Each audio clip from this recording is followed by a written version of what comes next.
এর জারুয়া যা তখন তোরা কামটা করলি কি কর? এটা কি রে? তোকে আক্কল জ্ঞান আল্লাহ দেয় না? এটা কি কাম করলি তোরা? এটা জলে যাতা পালা মানুষ মারিয়ে লিলি কিলে, এটা কি রে? ও ম্যাজিস্ট্রেসি পাওয়ার তো দিছে সেনাবাহিনীকে, তো করে কি দিছে?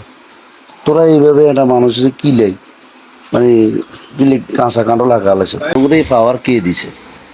কি কারণে একটা জলজাতা মানুষকে মারিয়ে দিলি কিলে? কোনো বিচার বিবেচনা নাই, কোনো তদন্ত না, তদন্ত করে না। তোরা কোন হুনুরে, কোন বালটা তোরা? তোর কে কইছে ধরছস? যদি চোর হয় প্রশাসনের হাতে দিয়ে দিবি। তোরা কি বালটা? শালার পুতেরা, এটা বালা মানুষ কিলে মারিয়ে এনেছিস। এই তো তো এটা কি এর হারা কিছু? ঢাকা ইউনিভার্সিটির মতো বিশ্ব মানে ইউনিভার্সিটির মধ্যে তোরা হরস, এমন একটা শিক্ষা প্রতিষ্ঠানের ছাত্র এক বড় আকাম করস তোরা কি রে? এ তো করে আল্লাহ বিবেক বুদ্ধি দেন। গাঁজা খাইছ, নেশা করে গোষ্ঠী নেশা কর, অমানুষ অমানুষ্য দর্গ, শালার পুতেরা, এরকম একটা মানুষে মারে ভাত খাবাইছত কিতি রে? এটা জারু দাদা বল, মারিয়ে এলাবি ভাত খাবাইছত কিতি? তোর ভাত খাবাইতে কইছে কে? হ্যাঁ, কত দিবি পুলিশের হাতে, সেনাবাহিনীর হাতে দিবি, বর্তমান প্রশাসন যারা হেতা গয়তে দিয়ে দিবি শেষ। এই তারা যাচাই বাছাই করে দেখবো যে এই শালার দখল তোকে মাথার মধ্যে কি মানে বুদ্ধি শুদ্ধি কিছু নাই?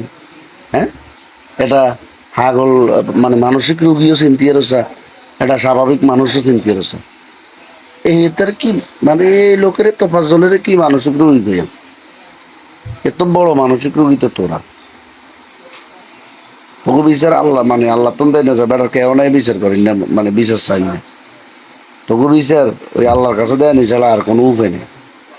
কারণ হয়েছে বেড়ার মা নাই, বাপ নাই, ভাই নাই, বোন নেই, কিচ্ছু নেই। বিচার কে দিব? কার কাছে কে বিচার চাইব? তোকে বিচার আল্লাহ করবো। একবার আবরার রে শিবির সন্দেহ মারি এলেছ শালার বুদগল, তোকে শুধু সন্দেহ হয় কেন? তোকে এর মধ্যে আমরা যে কি কোন লোমটা আছে তোকে এনে বেড়া? হ্যাঁ, বালি চোখে কাঁটা উগে ছাড়া বেড়া সরে লেগেছে মারিয়ে এলেছ শালার বুদগল।